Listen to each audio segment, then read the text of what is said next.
I'm not sure if you knew that, interesting. If you knew that the most influential and important Agile framework has been invented and developed during the 80s and the 90s. The main focus at that time was software development and technical excellence. 1999, 2001, those authors started to publish some book, and I was one of the early adopters to try to adopt Agile practices. At that time, Agile was kind of an underground movement, revolutionary, really subverting the status quo of what was intended as good in professional software development. I was lucky enough to work with some of the people that contribute or work with some of those inventors of the Agile framework. And I've been lucky enough to have success with some team. But at that time, my team and other teams, once they managed to be successful, they often hit the glass ceiling. They reached the glass ceiling because the rest of the organization didn't know about Agile and were not interested into changing their way of working. So we were swarming around and trying to find other organizations more open to change their way of working. Nowadays, Agile is mainstream. Lucky enough, we work at team level, we work with managers, with leadership. But what happened is that we kind of left behind the technical agility. And this often lead to technical debt. And it means problems that affect in a negative way the business. On the other side, we have Formula One. It's a multi-billion-dollar business. It is an entertainment with one of the largest worldwide audience. And at the pinnacle, it's at the pinnacle of the motorsport competition. Hospital crew visit Formula One teams to learn how the pit stop is done in order to get some tips to reuse them in the operating room. Military visited Formula One team to understand how they manage to create parts that work in extreme condition, extreme temperature and extreme acceleration. How they develop those in few months, while the military take years to do the same. And CAS, Business School of the City University of London, they also study lessons learned from Formula One. So maybe those guys are doing something well. Formula One teams face an incredible pressure. And at the same time, they are under pressure to deliver, to experiment, to learn, and to evolve. While many of the businesses, most of the businesses struggle between delivering or learning and changing. Life is like if those two things are two opposite alternatives. Formula One teams also have frequent and inescapable reality check. Every weekend or every other weekend, they have a race or a test event, and whatever you have released will be visible. And we will be there, out in the open. You cannot hide from that. Everyone will see what is working and what is not. So you may wonder why lessons from Formula One team may be relevant for your business. Well, if your business is about creating digital products or delivering digital services, I can tell you that in Formula One, a lot of software is used. We can start from the 70s in McLaren. They started to introduce a few sensors inside the engine to download data after the race or after a test run. Some years later, they introduced an electronic central unit or engine central unit in order to maximize the performance of the engines. And some years later, during the 90s, they have a real-time operating system inside the car in order to transmit hundreds and hundreds of sensors, the data from hundreds of sensors via radio to the pit wall. And nowadays, it's even more than this. When you use a steering wheel, when you push the gas, when you brake, there's no mechanical connection with the car anymore. You are going through electronics, through software, and through actuators. It's like with Tesla. It's like playing a video game. The software is running the car. So nowadays, IT and technology is the business. In Formula One, and probably in your business too. And there can be two types of dynamics. A positive one is when things go well. You go from continuous improvement to technical excellence, and that pushes things up also for the business side. Or you can have things that go in the other direction, where you go from technical debt to, worse than that, technical bankruptcy. Let's wait a second. I think this is happening right now with this microphone. Working? Yeah. And this pushes down the business too, right? So now I will try to quickly share with you 4 real-life situations, some horror stories and the success stories. All the success stories are from Formula One. It's not that in Formula One teams get everything perfect at the first time. It's just that they learn quickly, and then in the end they get things right. First situation is a typical one. So this is when a business has recently released a successful product from early majority of users. So now they want to sell that product to, from early adopters to the majority, or they think about expanding in new market. This makes sense. It seems a reasonable expectation for the business, right? That product, as it happened, has evolved from a proof of concept, from a prototype for a minimum viable product developed in R as an experiment. So that code base has some technical debt, but this is fine. It was an experiment that ended up to be very successful and making money. And now the 2 horror stories are about a fintech startup and one bank that find themselves in this situation. Going to different markets in this example meant to deal with different regulation, different payment system, different credit check system, so different ecosystem of technology and service provider, and slightly different user habits and problems to solve. So now technology and business are having a discussion. Technology say, let's stop, let's improve the code base, let's rewrite or redesign it, right? And the business say, we don't have time for that, it's taking too much. Let's just cut more corner, let's take other shortcuts. Well, this is a difficult discussion. And when the business win this discussion, what happened? Well, in those 2 horror stories, one company decided to duplicate the code base for every new country. The other one decided to use plenty of conditional statement and flags. If you know about software development, you know what I'm talking about. The result, time and cost was multiplied. Time for maintenance, time for development, time for support. And so they have to hire more and more people.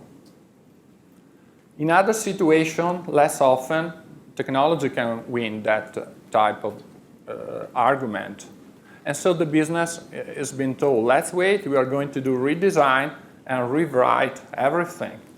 The business wait, opportunities are lost, things slow down to the point that this is what happened to the business.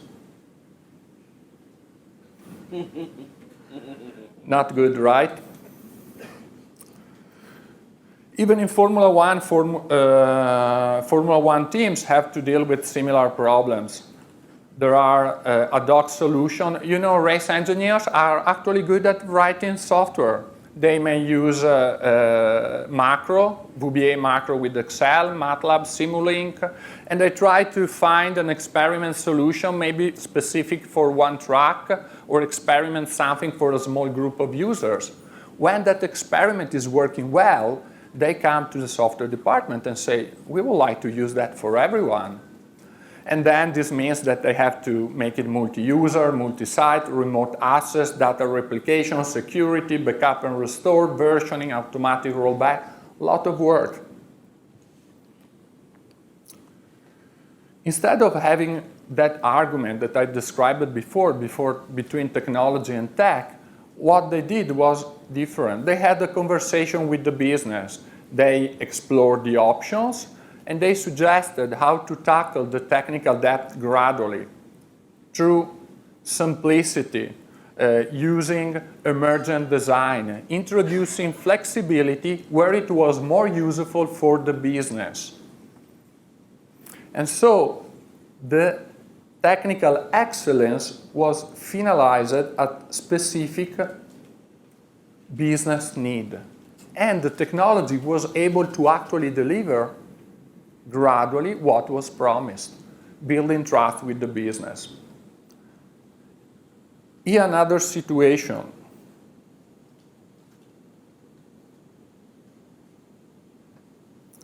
We have a business that developed and released few products. They invested a lot of time creating those 2-3 products. So now they are expecting to reuse part of those products, components or part of those products, in order to speed up the creation of the new product. Again, is a reasonable request, isn't it? That's what the business is asking to the technology. And so they ask to the technology to provide opportunity. Here we have an online market research company and a fintech company. Business would like to discuss the possibility to reuse a component when it's ready to be reused, to adapt an existing component so it becomes possible to reuse it, or decide to build or buy and integrate an external component from the market. But because the technology didn't manage to achieve real excellence, and because the business never allowed enough time to technology, they end up with a code base that have plenty of dependencies between unrelated parts and components of the code base. So it is impossible to extract and reuse a component, or it is impossible to integrate an external component or an external service. So here we have, in those two horror stories, the business that is asking for option, and this is what technologies say. This is the only option that you have. Sorry. That's the only thing that you can get. Again, Formula One team faced similar situation. In 2010, they had to integrate McLaren electronic central unit. It was standard for all the teams. Many teams, especially the top teams, meanwhile have created a software stack with a lot of features surrounding the electronic central unit and the related telemetry. And for those top teams, those software stacks were actually part of their competitive advantage. That's how they managed to win races. So what could I do? Throw away everything and reuse the standard software stack, or integrate and change a lot of things? And you can guess those teams, again, had a good conversation with business, and gradually they managed to decouple the component inside the code base, remove dependencies, and enable to gradually introduce the new standard electronic central unit and integrate that with their software stack, maintaining their competitive advantage that enabled them to win races. And on top of that, also to get access to all the data collected in the last 10 years. This is not little.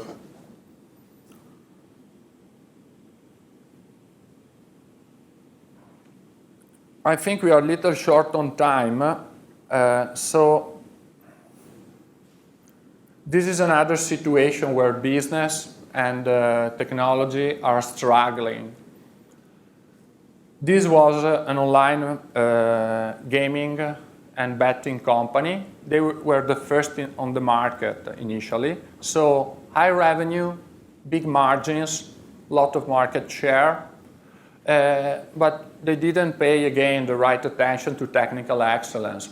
Adding new feature was becoming more and more difficult, more and more time consuming, like when you try to climb a human tower level after level, or when you are playing Jenga, move after move, it becomes more and more challenging, to the point that the technology and business come to a standstill. On the other side, Formula One teams took a completely different approach.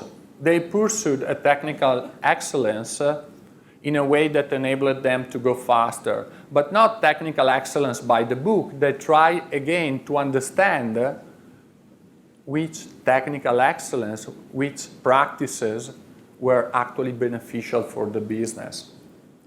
They identified the right practices to go faster and safer. They identified the right flavor of test automation, the flavor of continuous integration and continuous delivery that was working well for them, automatic remediation plan, emerging architecture and design, minimizing duplication, and so on. So they moved from a situation like this on the left to a situation on the right, where adding new features was extremely easy. Boring, like playing a puzzle. And when you do something wrong, here you crash down, there is safe and no problem. How do you feel before the day of the release?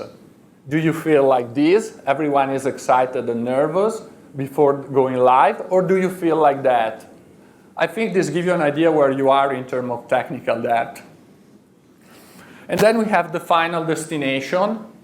Like in the Formula One race, we are close to the finish line.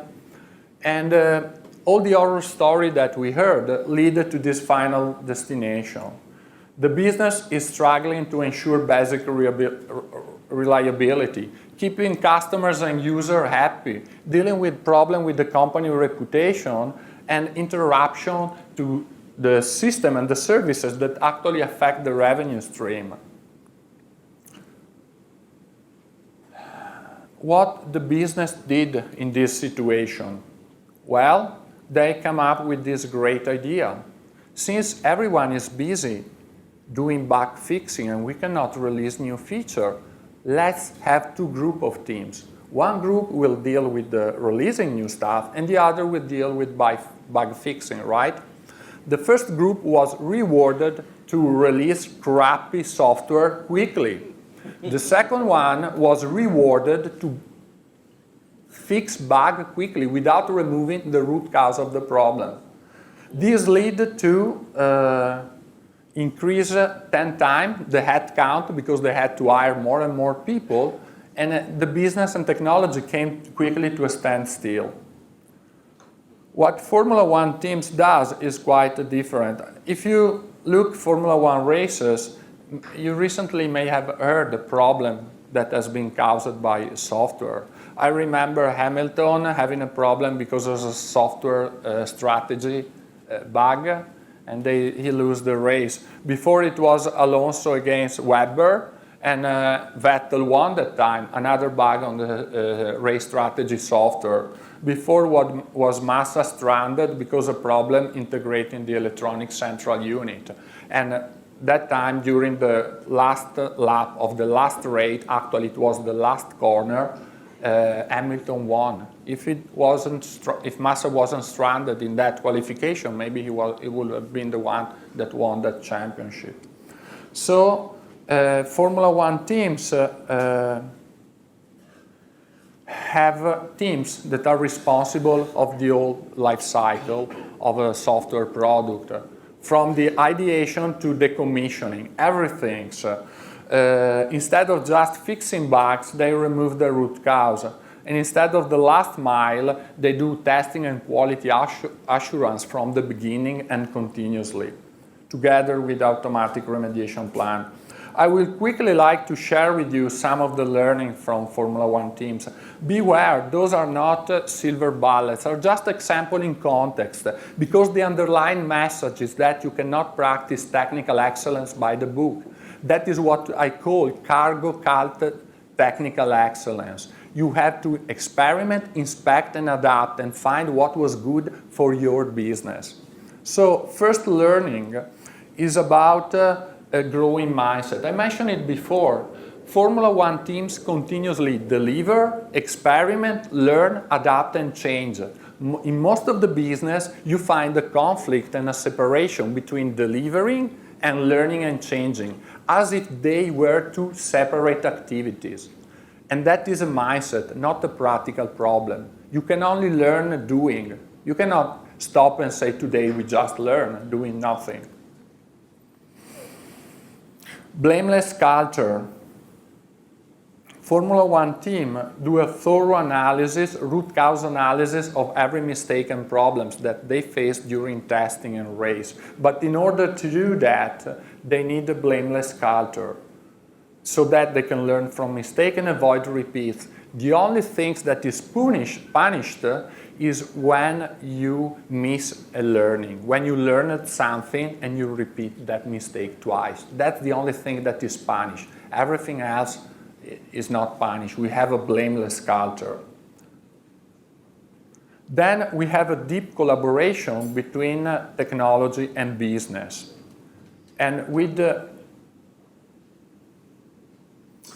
achieved that. I can quickly tell you a story about how we achieved that. In one case, as said it before, is actually delivery on promises. When technology talk about technical excellence, we actually delivered things that were tangible and visible to the business. When I asked the team principal of the Formula One team to wait a little more because we were automating tests, he looked at me and said, okay, I'm going to let you do this, but maybe I will fire you in the end, because to me it doesn't make sense that you spend more time writing tests. But after that, we identified multiple bugs in the race simulation software. And that is the difference between talking and delivering on promise. The other thing is that technology volunteered to share the success, but also the blame with the racing team after a race. So when there is the report from the track after the race, we started to share the responsibility.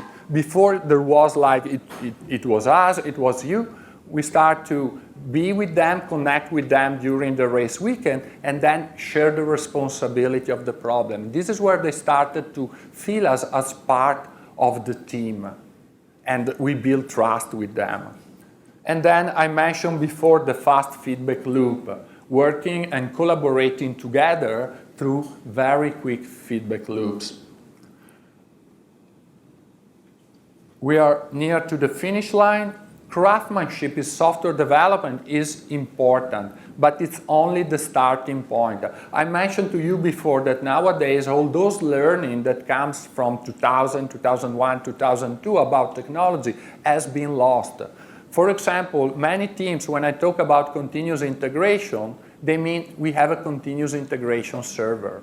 9 out of 10 are not practicing the skills and the techniques that are intended for a real continuous integration. So just for you to take a snapshot, a list of guidelines. I will not talk through, but if you want to take a snapshot, you can read it later. Good. Next one. This is another list of things that has been forgotten, so I'm not going to talk through. We are hurrying.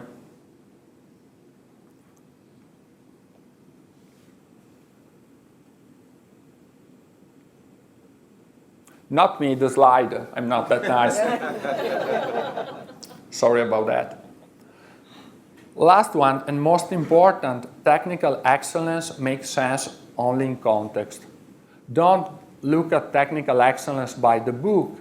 You can only experiment collaborating with the business and looking at that technical excellence that makes sense for them. So very quickly, this is me.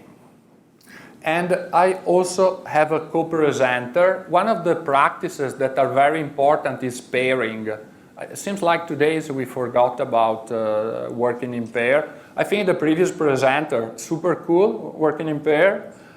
My co-presenter couldn't be here. This is an example of resilience. I can still present, you just get half of the beauty.